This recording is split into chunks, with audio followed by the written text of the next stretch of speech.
ला सेवेमध्ये लागलो. इतकं काय गांभीर्य नव्हतं मला ह्या गोष्टीचं. मी वाचन नव्हतं एवढं. मी आपला सर्वसाधारणपणे खा प्या मजा करा अशा प्रवृत्तीत वागत होतो. परंतु आमच्या केसापुरी कॅम्पला एकदा केडर कॅम्प ठेवला होता आणि त्या केडर कॅम्पमध्ये D.R. गजबी नावाचे प्राध्यापक होते.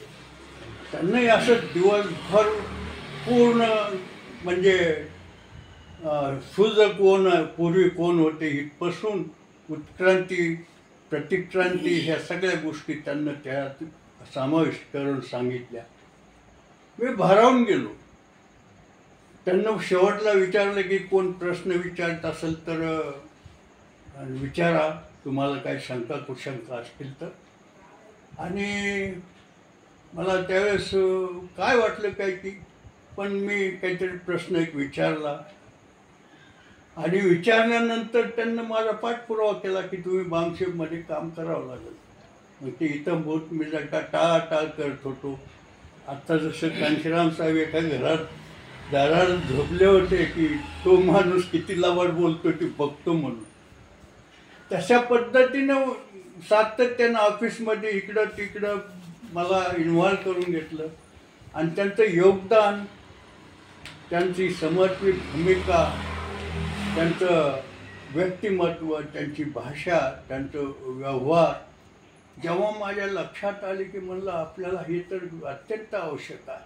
आणि तेव्हापासून मी बामशेपमध्ये काम करू लागलो. बामशेपमध्ये काम करत असताना मी 500 पेपर वाटत होतो बहुजन नायक म्हणून. आज मी लोकांकडे संग्रहित आहेत आणि ह्या संग्रहातून मी जे वाचन केलं, मला जो अभ्यास झाला, मला चळवळ कळाली, त्या चळवळीमुळं मीही माणूस घडलो. आणि ह्याच रूपानं माझ्या नातवांना बी अंधश्रद्धेचा गंध न होता प्रज्वलित ठेवण्याचं काम मला करावायचं आहे. जगाला नाही बदलता आलं तर आपण तरी बदलून दाखवावं असा भूमिका घेऊन मी काम करत असतो. तर एकदा आम्ही ह्या कार्यक्रमात अशाच केडर कॅम्पमध्ये गेलो. हा वामन मेश्रामचा कार्यकर्ता होता, इथं केडर कॅम्प घेतला होता. पण त्या माणसानं गद्दारी केली, त्याबद्दल मला कधीही आत्मीयता वाटलीच नाही. तुम्हाला सांगतो, त्या वामन मेश्रामनं बामशेपला फोडलं आणि बामशेप फोडल्यानंतर जे काय आता आज जी स्थिती उद्भवली ती चमचे निर्माण झाली. बाबासाहेबांना त्याच्यावर चमच्या योग बिन पुस्तक लिहिलं, वाचण्यासारखं आहे. आणि माझ्याकडे पुस्तक होतं आहे काही की मला वाटतं. परंतु ह्या अशा घटना घडत गेल्या. एकाच दिवशी केडर कॅम्प असाच होता माजलगावला, नाही परळीला. आम्ही परळीकरता कार्यक्रमाला गेलो असताना एका सद्ग्रस्तांनी जेवणाची व्यवस्था केली होती. 17 टाकीत होते, 17 अशा सुटेबल लावून फिरत होते.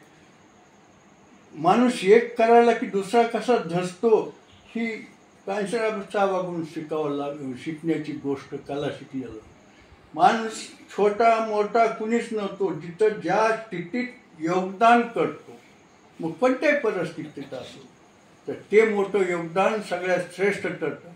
तर एक डेप्युटी कलेक्टर 17 उचलीत होते सर. आणि एक माणूस जरा हरकुळे होते ते. एक माणूस त्यांना तिरस्कारात बोलला, बाजूला सर. नाही साहेब, मला काय हरकत नाही, बाजूला सर होते, पण मला ह्या 17 टाकून त्या मध्ये येऊ नको बाबा. मग तिथं केडर कॅम्प घेताना सांगितलं की हे जे आहेत डेप्युटी कलेक्टर आहेत नांदेडचे, आणि ते सद्ग्रस्त 17 उचलतात आणि तुम्ही त्यांचं किरकोळ अवहेलना करतात. म्हणजे सांगण्याचं तात्पर्य म्हणजे चळवळीत मोठा छोटा लहान कुणीही नसतो, सर्व समान असतात आणि ह्या समानतेतूनच माणूस घडत असतो. कितीही केलं काही केलं, माणसाला माणूस ओळखण्यात जनावरच जमा आहे ना, ते काय दुसरं काय होऊ शकतं का. आणि म्हणून आम्ही हा उपक्रम सुरू केलेला आहे. आता इथं एक हॉल खाली घ्यायचा आहे, वरी रूम करायच्या, स्पेशल वाचनालय निर्माण करायचं आहे. आणि ह्या वाचनालयाच्या माध्यमातून जितकं आपल्याला करता येईल तेवढं करायचं आहे. आपल्याला जे काही करता आलं नाही ते कमीत कमी वाचन सद्मार्गाला लावणं एवढं जरी करता आलं तरी खूप मोठी गोष्ट आहे. आणि आपल्याही मनाला थोडंसं धन्य वाटेल. आता परवा उद्या उद्घाटन आहे बघा, काहीतरी ॲक्टिव्हिटी चाललेल्याच आहेत लोकांच्या. भीमगड म्हणून. हा, भीमगड पाहिलंय. उद्या तिथं जायचंय. खडुरे साहेब येणार आहे. 10 एकर शेती एका माणसाने दान दिली. म्हणजे असेही लोक आहेत की आपलं सर्वस्व पणाला लावून काम करायलेलं आहे.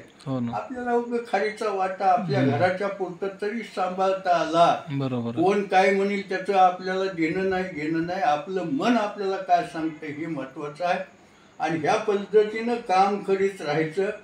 जे जे शक्य होईल ते करायचं. आता वाचनालय झाल्यानंतर चांगले पुस्तकं राहतील, चांगले ग्रंथ राहतील, मासिकं दैनिकं राहतील.